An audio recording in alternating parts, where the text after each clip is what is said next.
warahmatullahi wabarakatuh. Saya Ferry Farudin dari Ilmu Ekonomi Angkatan 2022. Nah, jadi kembali lagi pada Ekolen hari ini kita akan membahas terkait fungsi tabungan. Nah, fungsi tabungan itu dirumuskan sebagai S negatif A ditambah 1 dikurang B YD, di mana A ini yaitu autonomous consumption, yaitu konsumsi yang dilakukan oleh seseorang ketika pendapatannya itu sama dengan 0. Nah, selanjutnya ada 1 kurang B. 1 kurang B ini merupakan MPS atau marginal propensity to saving, atau kecenderungan seseorang untuk melakukan saving. Nah, MPS seperti yang kita tahu bersama bahwa MPC ditambah dengan MPS itu sama dengan 1. Jadi ketika kita mau mengetahui nilai dari MPS, berarti 1 dikurangi MPC. Nah, seperti yang sudah dijelaskan pada video sebelumnya di fungsi konsumsi, bahwa MPC itu dalam fungsi konsumsi dilambangkan sebagai B. Nah, makanya di sini 1 dikurang B atau nilai MPS-nya. Nah, selanjutnya ada YD atau pendapatan disposable. Nah, pendapatan disposable ini dirumuskan sebagai Y dikurangi T, di mana Y itu pendapatan dan T ini merupakan tax atau pajak. Jadi pendapatan disposable yaitu pendapatan yang sudah dikurangi dengan pajak, atau bisa juga kita sebut sebagai pendapatan yang sudah siap untuk dibelanjakan.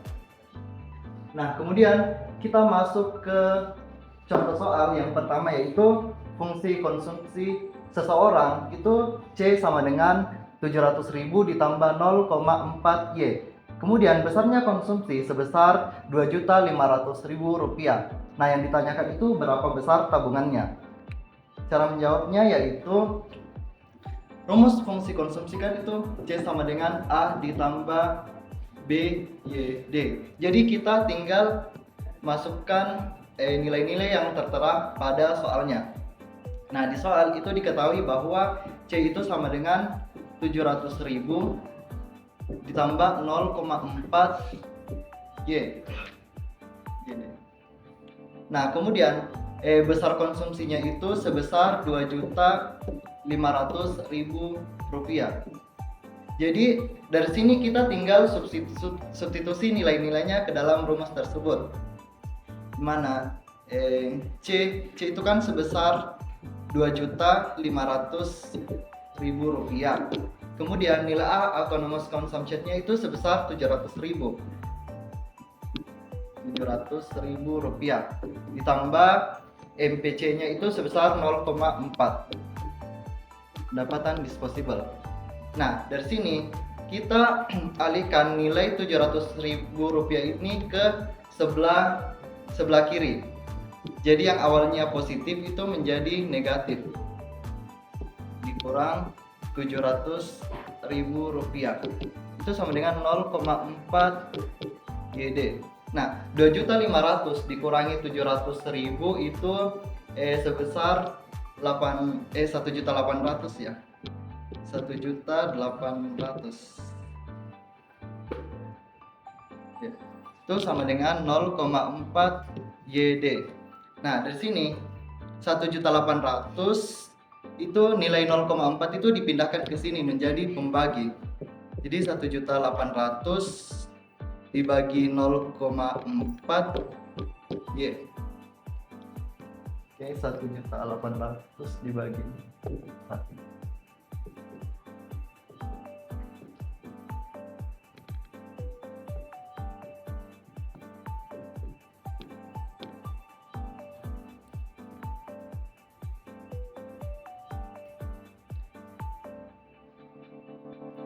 Jadi dari sini kita dapatkan bahwa besarnya pendapatan disposable-nya itu sebesar 4.500.000. Ini sebesar Rp4.500.000. Nah, kita kan sudah dapat nilai dari pendapatan disposable-nya. Nah, sementara yang ditanyakan itu besar tabungannya. Berarti kita masuk lagi ke rumus fungsi tabungan, yaitu pendapatan dikurangi dengan konsumsi. Pendapatannya kan sebesar 4.500.000 dikurangi konsumsi sebesar 2.500.000. Berarti 4.500.000 dikurangi 2.500.000 itu sebesar 2 juta rupiah. Jadi besar tabungannya itu sebesar 2 juta rupiah.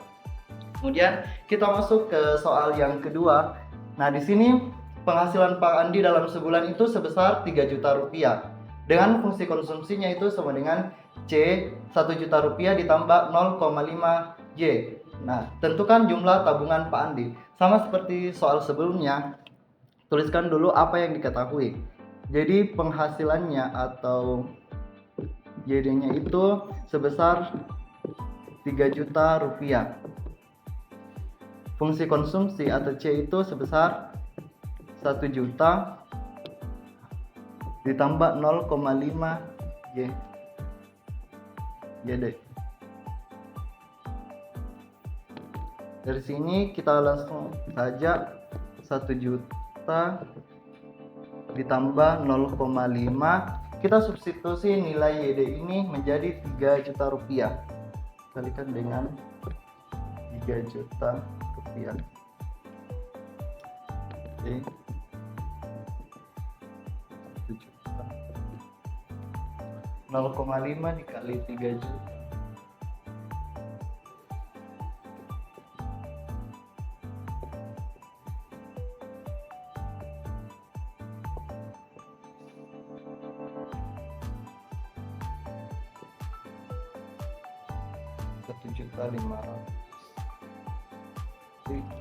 Dapat 1.500.000.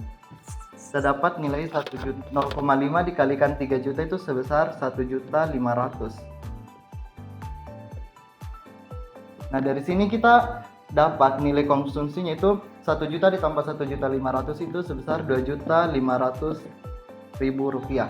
Nah, sementara yang ditanyakan kan jumlah tabungannya. Jadi kembali lagi pada rumus untuk mengetahui jumlah tabungannya itu Y dikurangi C, di mana Y-nya itu kan sebesar 3 juta dan konsumsinya itu sebesar 2.500.000. Jadi 3 juta penghasilannya 3 juta dikurangi dengan konsumsinya sebesar 2.500.000. Jadi sisa yang dia tabung dalam 1 bulan itu sebesar 500.000 rupiah. Oke, cukup sekian untuk materi hari ini. Terima kasih.